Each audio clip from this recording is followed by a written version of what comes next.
Hi, ayan, nakabalik na nga kami dito sa Japan. And ang daming ganap-ganap. Syempre, nagligpit and all. Hindi pa nga rin ako tapos maglaba.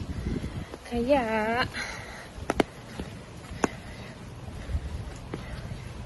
ayun, kaya mamaya, lalaba ulit, liligpit.